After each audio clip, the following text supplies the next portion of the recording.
welcome to the D3D4 Football Podcast with me, your host, James Richards.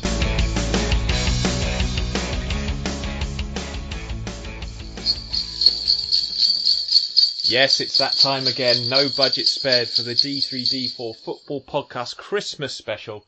Now, we were going to be joined by a jolly man in a red suit. Unfortunately, he's very busy at this time of year, so we do have a less jolly fellow from the WiseMenSay Podcast to talk us about all the things going on at Sunderland right now.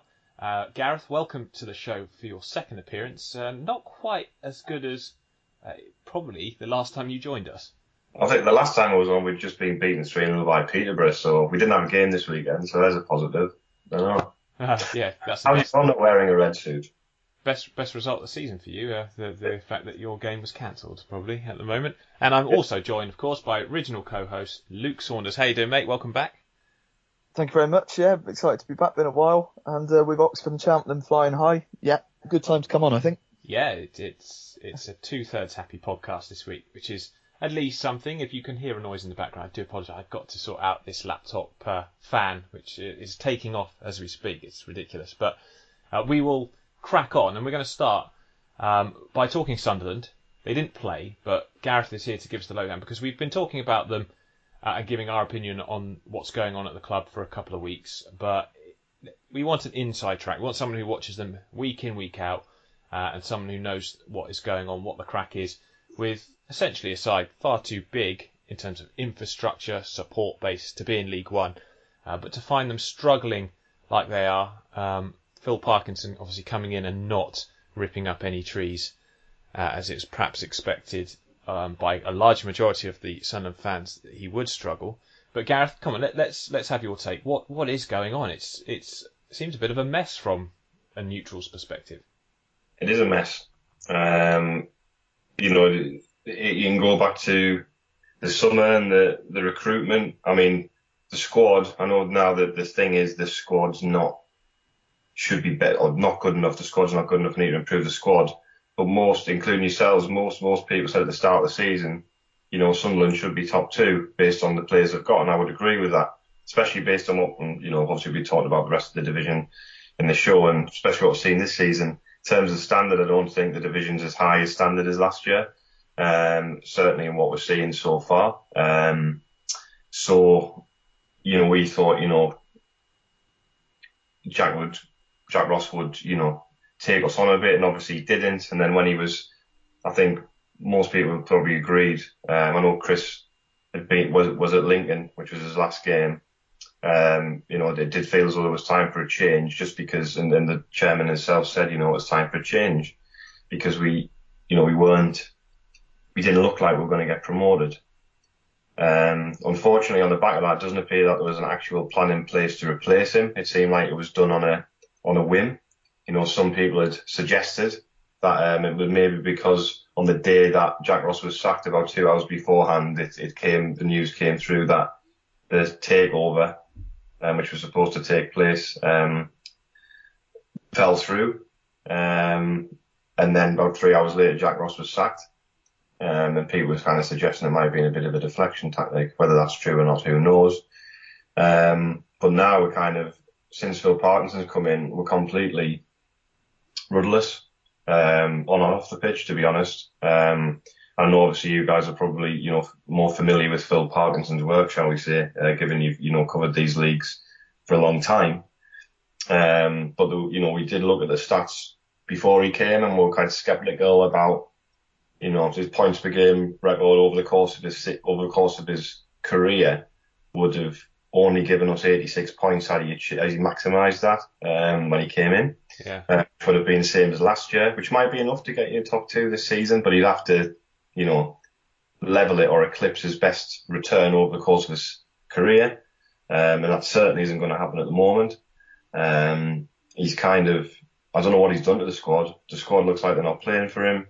They might dispute that, but they've just it's an absolute mess. I mean, the players are just, and obviously we've lost Ian McGeady now, because he's obviously they've had a falling out. So he'll be gone in January. All the players who were, really bright last year, and they've just kind of dropped off a cliff. we're lacking pace and physicality in the team, and we always have done, but there should be enough there to, match teams. And I know people look from the outside looking in, especially in this league. I know you said, about too big for this league. It's not about that, but for Sunderland, it's definitely a case of we can't accept being in League One, because if you do, you're not sustainable at that level, and then it becomes a problem down the line. Absolutely. And also the other thing that you look at your squad, you say you're lacking pace. I mean, you do seem off the pace most of the time, like quite a slow squad, not particularly creative, struggling in matches. If you look at your shots on target, I mean, 2, maybe 3 at the most in some of the games that you've played recently. And yet you have a squad with some pretty recognisable names at this level, with Charlie White, Will Grigg, top strikers, Mark McNulty as well, who scored prolifically with Coventry. So that's what people, I think, are looking in and thinking, well, if you had a decent midfield or some creative players, there's goals in this team. It's not, the thing is though, it's not so much that even, we've got some, maybe we're lacking a 10, maybe someone who can unpick a pass, unpick a defence, from the middle of the pitch. But we should have enough, in the squad to do damage to teams. But I mean, we know, no disrespect to Gillingham, but we went to Gillingham, didn't have a shot on target in the FA Cup over 120 minutes. Then we played them a few weeks later in the league, and we go essentially a 5 at the back. We have 1 shot on target in the game. And he comes out afterwards, Parkinson, and says that, you're taking a point at Gillingham. It's like, well, you can't. Like, we need to get promoted. You can't go to Gillingham for a point, especially when you've only won 2 games and you've lost in 13. Like, where do you go from here, though? Because obviously January's coming up. You're rudderless. You don't know what money's available. You've got a manager who the fans are certainly not behind, and the club probably can't afford to dismiss. What's going to happen next? Apparently we can afford to dismiss him, so I've been told. So that's not the reason why we haven't sacked him. But like, my view is we should sack him, and we should have sacked him 2 or 3. After the game at the weekend gone against, I can't even remember who played now. It's that depressing. It was so terrible. Was it your much improved at 1-1 point with Blackpool? Yeah, that was the one. Yeah, that was the one. They all just meld into one depressing game now. Yeah, so after that game, he didn't do the post-match because he said he was basically too tired. I mean, come on, like, we've got no leadership, no management. Do you have no Weetabix in Sunderland? Is that? Honestly, I don't. I mean, I really don't know. He basically said he needed a break, apparently, so the assistant did the post-match. But it was just like, you've got to front up after you're serving this up. Maybe he's thinking, well, whatever I say is going to get picked apart. It's like, well, that's on you. It's like, you can't pull the wool over people's eyes. And I think that's the frustrating thing for Sunderland fans. It does feel, the vast majority feel as though we're having the mick taken out of us a little bit, and we're being told certain things. And you're like, your mentality is all wrong. You need to understand that we need to get back into the Championship at least. Well, the Championship would be fine. We'd be fine in the Championship. We just crack on, and I'm sure we'd get up to the Premier League again and come back down at some point. But history dictates. I mean, this is only our 3rd season at this level, in 140 years. And the worry is, because the infrastructure is a Premier League infrastructure, that it's not sustainable in terms of the academy as well. Obviously, we're a Tier 1 academy. We could lose that. So they've got to be very careful. It's not just about what's happening on the pitch at the moment. It's about the overall direction of the football club going forward. And it'll get to the stage where it's more likely we'll go down again than it is, and we'll go up, because it'll become so difficult to manage. Because, when financial problems hit football clubs, it affects the team on the pitch, as we can see with Bolton, as we've seen with Bury. So it can spiral quite quickly as well. It can. But, in terms of what they're going to do to change, obviously they'll try and bring players in January. But again, we've had a lot of big talk in the last 18 months. And in terms of delivery, it's been, minimal. So saying we're going to go and strengthen in January, it's like, well, I feel as though that Phil Parkinson hasn't even earned the right to spend any money in January, because it's almost like we've written off 2 months of the season to limit to January so he can strengthen. I don't know what kind of players he's going to bring in. I'm expecting some lumps, that he's going to, bring in who can hurtle the ball forward, and then people can just chaos theory, get in the box and try and pick up bits and pieces. That's kind of where I feel he wants to go. I just think it's not exactly great at the moment. It just feels as though it's only going to go one way. But in terms of the manager. But, yes, I mean, it's not looking great. I mean, 13th at the moment on 27 points. That's our lowest league position in our entire history. Yeah, I mean, you're quite lucky though. I mean, I suppose a big club, but I wouldn't mind having that as my lowest position in my club history. You're absolutely right, and there'll be people, and I know I get the crack thing between all the supporters in League One who'll be looking at Sunderland and having a good laugh at our situation. I totally get that. And that's absolutely fine. Do you know what I mean? It's just one of those things that you got to. To be fair though, it is a different. I mean, I'm an Oxford fan. We don't get anywhere. We don't get 30,000. Probably the only time we take that many fans anywhere is to Wembley. Yeah. So it's a different sort of size and expectation of club and history. So that's to be fair, it's a bit tongue in cheek from me there. But the thing is, you need to get. It's fine. It's honestly, and again, and people will probably listen to this who listen to the show, very going, "Oh, listen to him mourning." Boo hoo them. It's not about sympathy or anything. It's just like the more it's trying to contextualise why. We're not these there was a flippant comment made by somebody on another football podcast. I don't know what they're moaning about. The sign Greek for £3 million in January. It's not as simple as that. And every football club within their own sort of space, you could jibe them with the same thing. It's all relative, and it's not about that. It's not about spending money. We've spent money in the Premier League. It doesn't work. It's not about that. It's about an overall idea and direction of the team. And also down the line, it's like if Oxford got relegated to, the Conference South, it'd be the same. Well, we were in the conference, so yeah, it was. What was it like in the conference? Yeah, it was pretty shite. It was pretty bad. Well, we need to get out of here as soon as possible, because if not, we're going to get stuck down here forever, and we're not used to being in this level. And it's all relative. Of course it is. But in the short term, you need to get to January and see if there is any money or any idea of transfers. I mean, Sunderland shouldn't be struggling like this. I'm not being funny, but it's a club with a hugely loyal supporter base that seem to stick by. I mean, having 30,000 supporters stick by the club through the lowest point in their history is something that should be cherished and not taken for granted, because it doesn't matter if it's 2,000 or 30,000. Any football club should really cherish those people who stay with them. But to have that big a number behind you, it's quite an extraordinary thing for a football club to have. The unfortunate thing, I think, it is being taken for granted probably by the ownership, and obviously Charlie Methven, who's gone now, I think certainly took for granted. He made some nasty comments about the support on a variety of different occasions. I think... What, Charlie Methven said something nasty about them? Oh, God, I'm shocked. Yeah, I know. I mean, he said some stuff to people who, do the wise men say with us, privately, that you just I can't believe you just said that, to be honest. And, and publicly he said stuff. I think the current owner's obviously got a bit of a thing about the supporters at the moment, like he's being, persecuted or something like that. And it's not that, it's just people call you out on stuff, and there's, He's to be fair, he seems to have gone all quiet as well, which is, not helpful. You need to be vocal, you need to tell people, yeah, it's not good, but we're doing this, we're doing that, we're aware of this.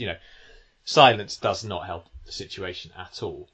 And if you look, at the league table, like I said, you're 13th, you're not far away. The playoffs are still very much reachable.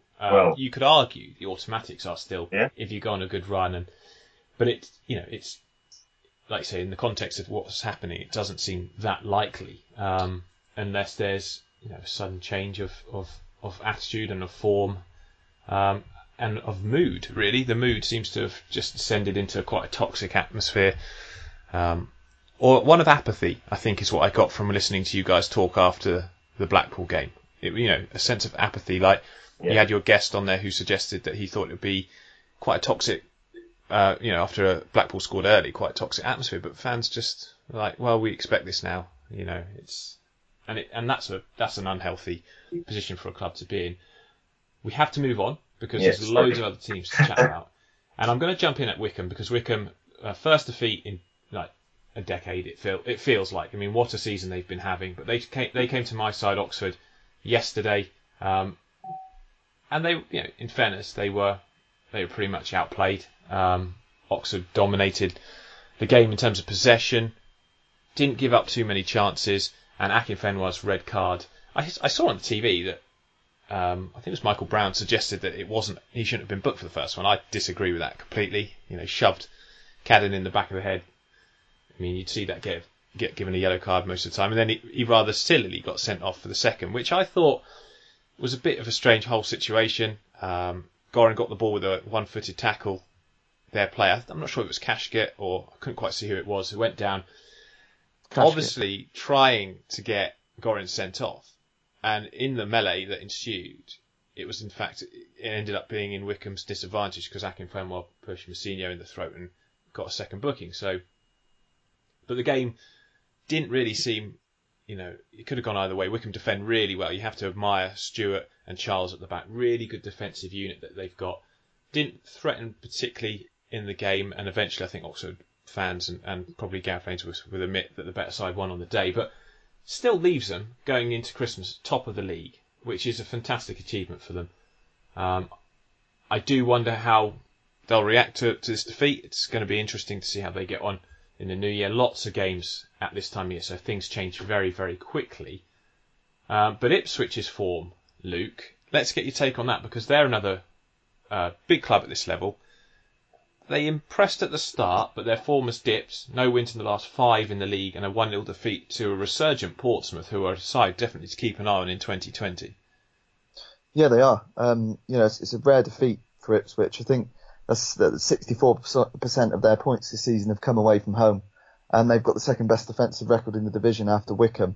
So when you look at that, it's a big win for Portsmouth, if by a small margin. Who themselves needed a response after the Accrington defeat and got it.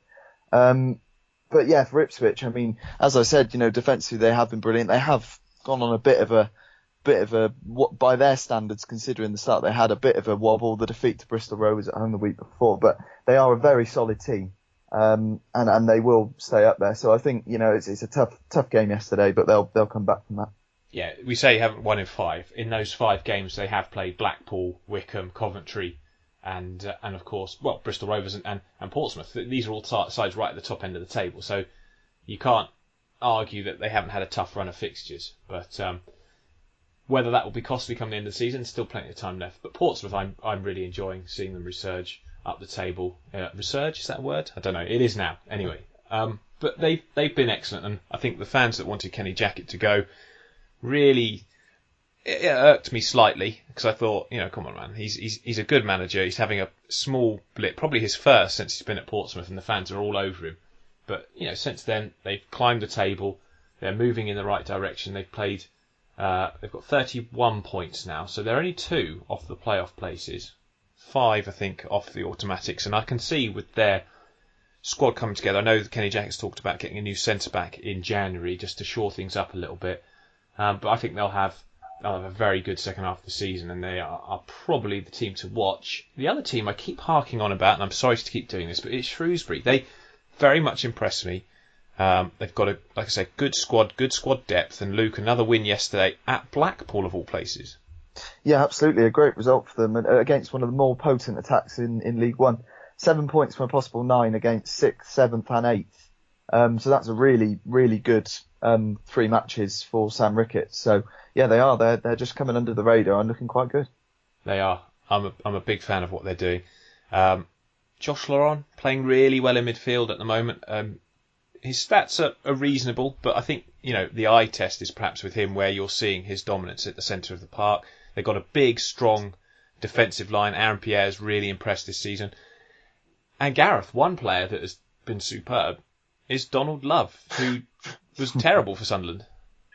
Yeah, I mean, with Donald Love, it was always one of those where you thought, like, he'd find his level eventually, and then he never did with Sunderland, no matter which division he played in for us. So, he was a bit of a joke figure, really. So, he seemed like an affable chap. So it's good to see him, I guess, in some ways, contributing for somebody, and obviously he'll be having a good time down there. I mean, you look at a lot of those teams like you mentioned already.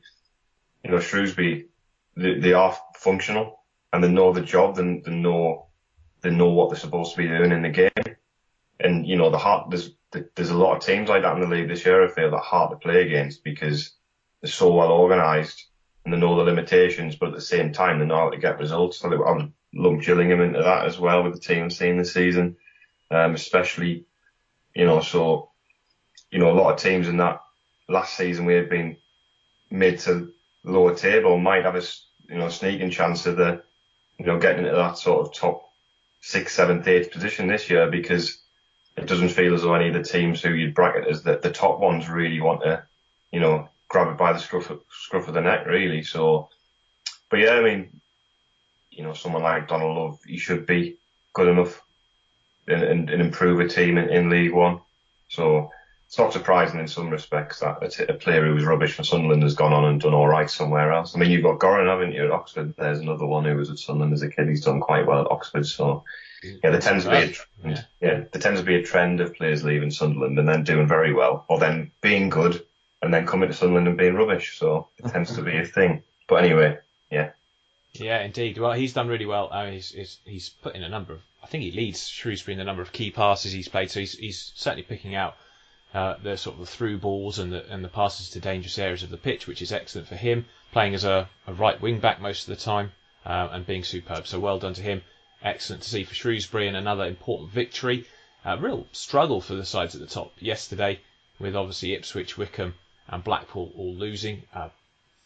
Bristol Rovers drew 0-0 with Peterborough, so that was another a decent result for them, considering that they are at the moment managerless, though there is talk of a new manager coming in very shortly, but we'll leave that for when that's all confirmed. Burton beat Rochdale 3-1. Ed not here to talk about it this week, but he should be joining us next week to discuss the Brewers a rare home win. They've struggled at home a little bit this season, but that's an important result. Coventry haven't played at home all season, but they are winning at their supposed sort of surrogate home at St Andrews, a 1-0 win over Lincoln City. Big result for them because coming into January they will be probably looking to see if they can improve in a couple of areas. Going forward, I think will be one of the sort of the targeted points of recruitment. They've got an excellent recruitment team there, so that should be really interesting. But the big game at the bottom was Bolton versus Southend, Luke, and I wasn't surprised at all to see Bolton net 3 times and win the game, because Southend's defence, it may as well not play most weeks. Yeah, absolutely. I'd say it's the worst attack versus the worst defence. So yeah, it was always going to go one or the other way. So it's something had to give. Yeah, absolutely, and it was a huge victory for Bolton. It puts them within touching distance of their opponents now. But as you say about Southend, there's 62 goals conceded, and it does not seem to be getting any better. You can bank on them conceding 3 or more every week. Sol Campbell, I wasn't sure it was the right appointment for Southend in the first place. Obviously, I haven't been on the podcast to discuss that. Not doing the bloke any disjustice from sort of helping keep Macclesfield up. But I've said before that a lot of the Macclesfield players didn't quite see it as him. It was more of the dressing room that kind of got things galvanised there.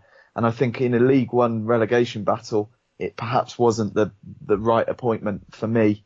But they really didn't. They could not lose that game yesterday. And obviously going down 3-2 gives Bolton a bit of something to scrap for now, because they're just coming up behind them. So it really, I can't see it getting much better for Southend, really. And I can't see them managing to go out in January and pick up too many players, specifically defenders, with their position. So it's going to be a real tough one for them now. Yeah, massive defeat. Real difficult to see how they turn that around. Rotherham drew 2-2 in a ding-dong battle with Fleetwood. Ian Bradley vlogged the game. That will be on our YouTube channel for you to have a look at. I think Rotherham and Fleetwood 2-2 wasn't surprised at all about this. Both good teams, both good going forward. Rotherham not so good at home, so a 2-2 draw it seemed reasonable. I think Matt Crooks has scored 7 goals this season. That's the best ever return in the EFL for him. So well done, because his best ever return prior to this was a 6-goal haul he got for Accrington. So he has certainly come on and been an excellent signing since moving from Northampton. That's one of those recruitment things that you're not sure about at the time, but it certainly worked out really well. Gillingham beat MK Dons 3-1.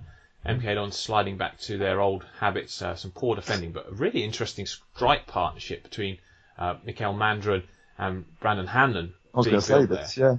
Yeah, I thought they looked really good. I mean, I've only seen the highlights, and I'll probably watch some extended ones later. But I mean, really impressive those two. And I thought Mandron looked like a good pickup, because they obviously got him on a free after he left Colchester, where he was okay. He was pretty decent, a versatile player.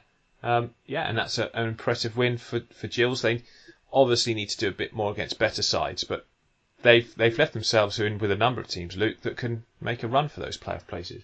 Yeah, they have. I mean, at this stage in the season, it's 7 wins, 7 draws, 7 losses. It has been very mid-table. But if you look at their last 9, they've only lost 1 in those. So they are on a really good sort of run. And I was going to say, this strike partnership, I mean, I was surprised to see it doing so well, really, because Mandron, he hasn't really settled somewhere for a while, because he wasn't sort of automatic first choice in the league below at Colchester. So to come in and play as well as he has with Hanlon is really good to see.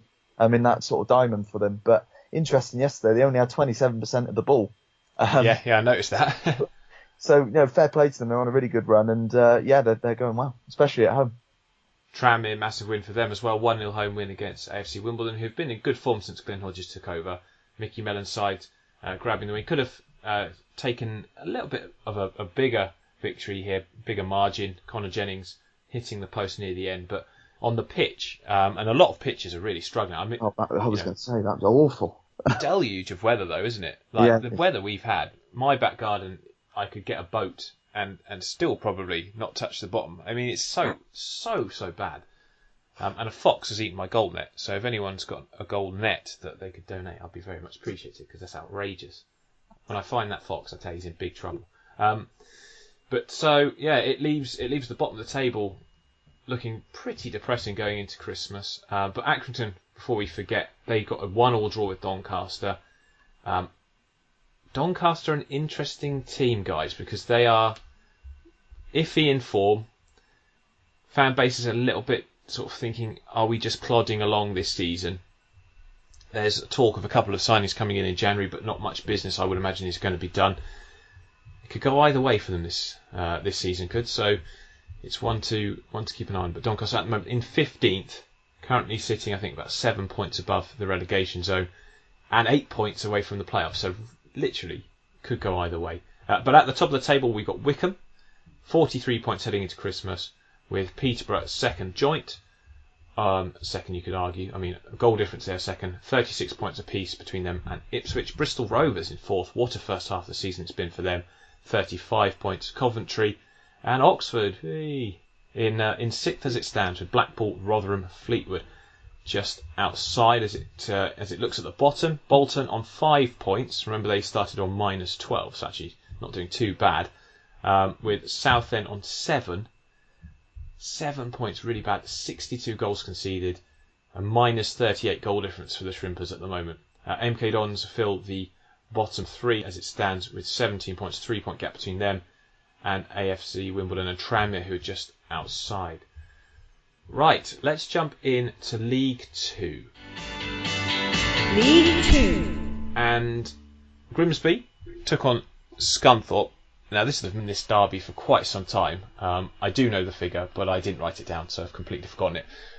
But irrelevant as it is, Grimsby created loads of good chances, and typical of Grimsby is that they always have this. They seem to always have this bad run at some point during the season.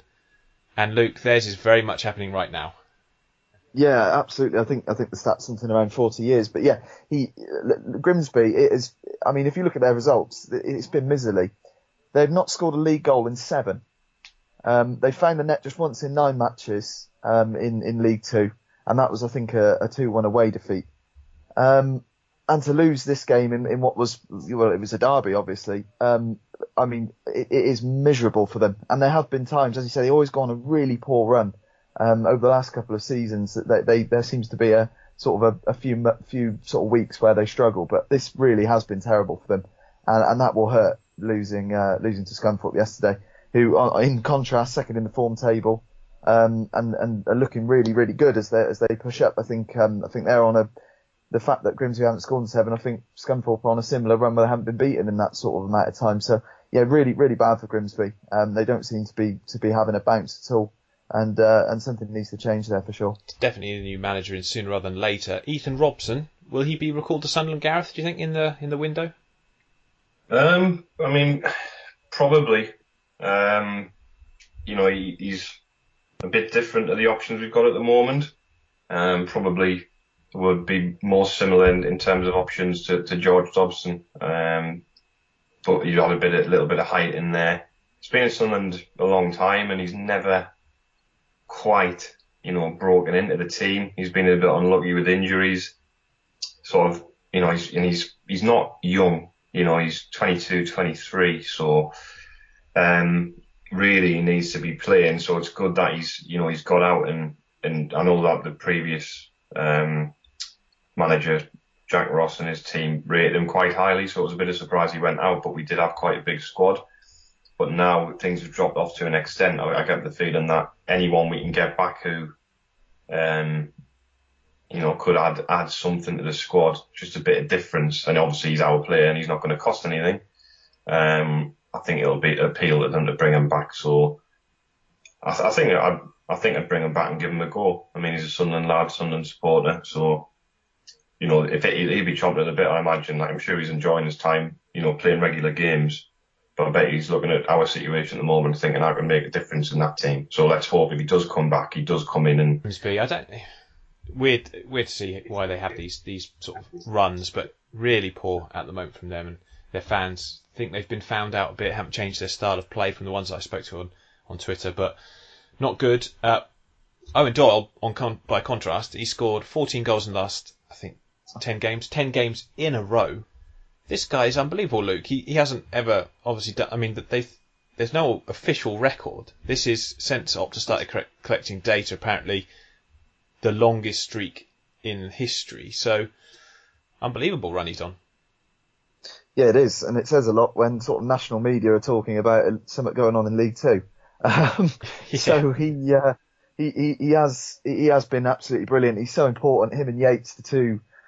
They're leading the scoring charts for Swindon. They're both on loan, so everyone's talking about what could happen in January. He either goes back to Bradford or they buy him. And Swindon have got the biggest budget in League Two, I think. But I still don't think they'll be able to afford him. So it'd be really interesting. And Bradford would be silly unless it's an irrefusable offer to sort of let them keep him the way he's going. But everyone's talking about how good Doyle is for Swindon, and it's not like me to talk about Forest Green, but one player that's really important for them and was equally important in this game is Joseph Mills. And he's been massive sort of as the skipper there. He's one of Cooper's few trusted players, I think, there. As he very much looked set to overhaul the front line in January and try and find players to put away the chances. But he's had 7 goals. I think he's the top scoring defender in the Football League. I think that's right. He's on their set pieces. He seems to get on the end of the set pieces he doesn't take. He's also their penalty taker as well, so he's absolutely vital for Forest Green and came up with that equaliser for them yesterday. Yeah, they've really struggled of late as well. A little bit surprised to see that happen, but there you go. A very important late fight back, 95th minute. Pretty galling for Swindon, but they'll be very pleased with how they've done so far this season, and I'm sure won't let one result get them too hard down. Graham Coughlan's first game in charge at Mansfield. Luke, what did you make of this? Because we obviously didn't have you on the pod to talk about it, but he's obviously moved there for personal reasons, it would seem. I'm sure he'll be paid well, and I'm sure he'll be promised support in January. But still, going from a team that are high-flying in League One to a side struggling in League Two, it doesn't happen often, and so it's a risk for him personally. It is a risk, but I think it all kind of added up. You're looking, as you say, certainly going to be on more money there. I think Mansfield they're in the top 3 for budgets in League Two, unsurprisingly, but and Rovers were struggling themselves, and it goes on about sort of personal reasons, but I'm sure that would have played a big part. I saw Mansfield 2 weeks ago when we went there and won 3-0. it's an interesting one with them because they're a team that still have the players that have been sort of doing very well in League Two, made it to the playoffs last season, but they just don't seem to have a captain of their ship, and hopefully Coughlan can get them playing again because that squad is a quality squad. But, you know, we turned up on the day, a few players absent, and turned them over. And I think that was the sign of a team that had been playing well together. That they just had no direction. They did not look like scoring at all. But now they've got 2 points in their last couple of games since they've managed to solidify up a little bit. But that squad is capable, James, and I think in January there's no doubt they'll be expected to strengthen. But I even would say that there's not too much they can improve on. You've got Cook, Maynard, and Rose up front. Yeah, wonderful three. How can you improve on that really, apart from form, unless you're going to ship one out, and which I don't think will happen, and then get someone else in. Rose hasn't played that much football lately, but he's still managed 7 goals this season. So I think going forward, they may. I think it's a case of finding the right system because they matched Cheltenham up when we played them a couple of weeks ago. It didn't work at all. I think if they find that right system, then they'll fly. I think 4-3-3 last season worked really well when they had Tyler Walker up front, but it's just, as I say, finding the right system, and I think Coughlan will get them playing better again. He's a motivator, and he won't. I think from what fans said about Dempster, he's sometimes too nice, and I think you need a disciplinarian and a guy who will motivate and lead, and I think you'll get that with Coughlan. But we'll see, because a good result yesterday for Northampton, going there and making sure they were tough to beat, as they have been all season. They've had a good campaign under Keith Curle so far.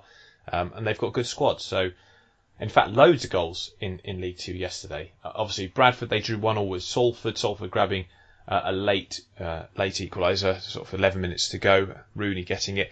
After a very poor first half, Bradford will be kicking themselves that this game wasn't done and dusted by half time. But there you go, it happens. Cambridge lost 3-2 to Leyton Orient. This was another close one as a fight back of the day. That was won by Exeter, which we'll come to. But Cambridge, they're an enigma this season. You know, they dominated and outplayed Plymouth, especially in the first 45 minutes. Then they were dreadful in the first 45 minutes here against Leyton Orient. They played very well at Cheltenham last week as well. They've got Paul Lewis, I think, is a good player. I mean, they've got a decent squad of players. Sam Smith, I was so critical of him at Oxford.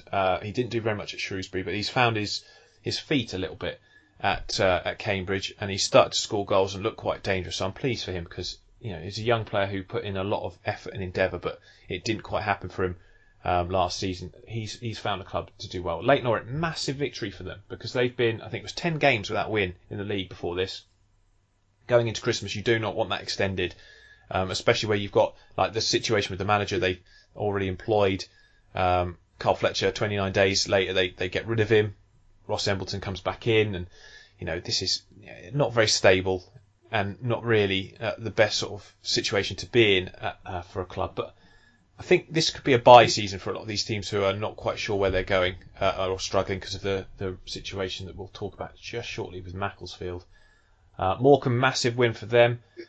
Off the bottom of the table, great setup by Kevin Ellison for the winner. Lovely little flick back, and John O'Sullivan, who is a decent technical player, slotting in the winner. Newport again, they're not having a great run of it. I think no wins in 6 now, worst run since Mike Flynn took charge.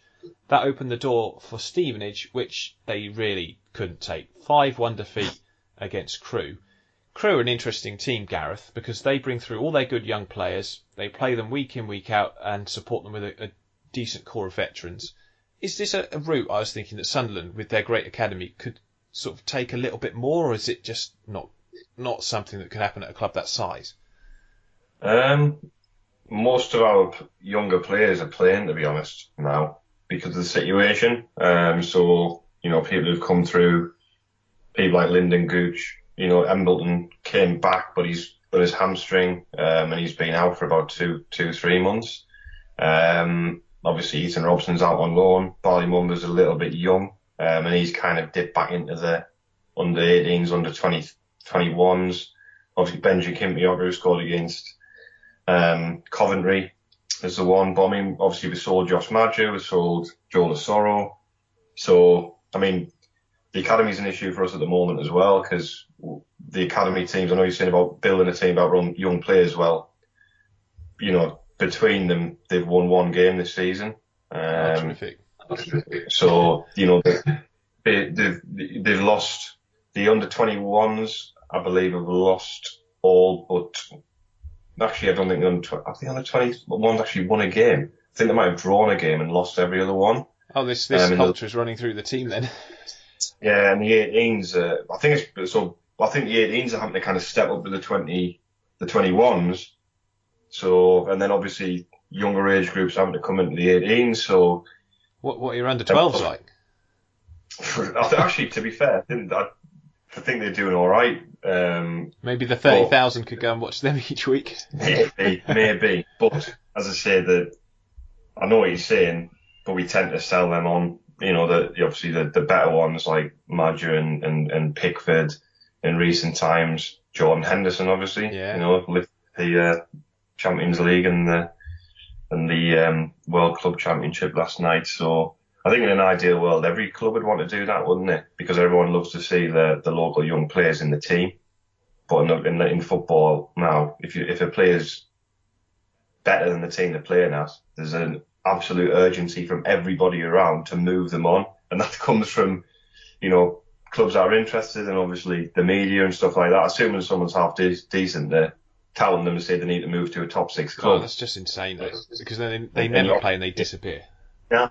And you often think, well, why aren't these good players encouraged to stay where they are, build around them like you're suggesting, and then narrow that gap a little bit, because if you just sell them straight away, then, it's kind of you just maintain your place in the food chain, so to speak, don't you? So well, if you look at Crewe yesterday, in goal Jaskalainen, homegrown, right back Perry Ng, homegrown, centre backs Nicky Hunt, not homegrown, Eddie Nolan, I think he might be homegrown. He's a bit older, so I'm not quite sure on that one. Harry Pickering, left back, is a homegrown player.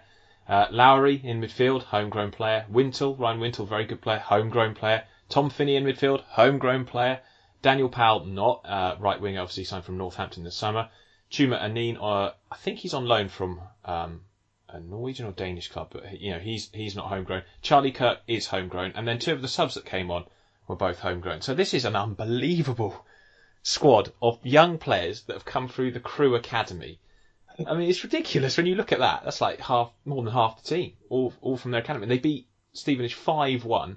They play some of the greatest football at this level. I think when they're on their game, and they have their off days of like a lot of teams with youngsters do, but when they're on their game, no one can beat them. I mean, I'm really worried about Stevenage now. I thought, they'll get out of it. They've got a good team. They're plumb bottom going into Christmas. Graham Wesley obviously coming back for yet another spell as manager, which is probably a sign of how desperate they are. A little bit of the Martin Allen back to Barnet smell going on there. So we'll see how they get on. But yeah, great for Crewe. Absolutely love this squad. David Artell, brilliant manager. I think he does all the right things. Says some funny things which sometimes get people's back up, but I think he's doing a terrific job. Terrific job there. Massive win for Oldham. Massive win. They were poor in the first half, missed some sitters. Crawley on the worst run, joint with Grimsby at this level for games without a win. They sacked Gabriele Cioffi off the pitch. Me and Ed talked about it last week. Have a listen to that pod if you want to catch up with what's going on there. But they went there, 2-1 defeat. Second half they weren't particularly good, but a massive win for Oldham. And Mohamed Maouche, for all the criticism that he gets for his attitude, in fact, if you look at his stats, and I'll probably put something out later in the week about it, he leads them in all the important stats. It's just if he could pull his thumb out of his backside a little bit, he would be a top player, probably in League 2, but easily I would say as well, probably in League 1. So Walsall fans, though, their team like to keep them on their toes. 3-0 up after a long drive down, probably in the pouring rain to Exeter, thinking, what a Christmas we're having. No. After not conceding many goals at all this season, they suddenly concede 3 in the second half. 2 in the first half and 1 in the second half and then Exeter nearly punished them by taking all 3 points. So Walsall still confuse me as a team, but what a comeback, Luke, from Exeter. That's a fantastic effort after being 3-0 down early on. Yeah, it is, and they're so strong at home. They always have been over the last few years, and they've done it again. And as soon as they got that second goal, I did think that they're going to get a draw here. Player gone under the radar there is Ryan Bowman. who's never really set the world alight in sort of English football with his goals, certainly sort of League Two. It's been a few years since he's been finding the back of the net in English football as well, consistently. So he's having a good season, some good goals, well taken yesterday. And it's an interesting one because Sadler's had improved. They put a little run together, but they'll be kicking themselves after that. They changed their system. They've been going 4-5-1 away now, I think, sort of 4-4-2 at home after starting the season and failing sort of 4-3-3, 3-5-2. So, but yeah, I think it's 8 goals for Bowman now, I think. So yeah, doing really well for Exeter. And Randall Williams, they'll have some serious work to try and keep him in January because he is a quality player. Yeah, created the most chances in the division and has now got the most assists in the division as well. I think he's had that for a couple of weeks actually. But yeah, created more chances than anyone else, assisted more than anyone else. Kind of makes sense. If you're creating chances, you probably get most assists. But yeah, been helped by the likes of Bowman, who are finishing off those chances really impressively.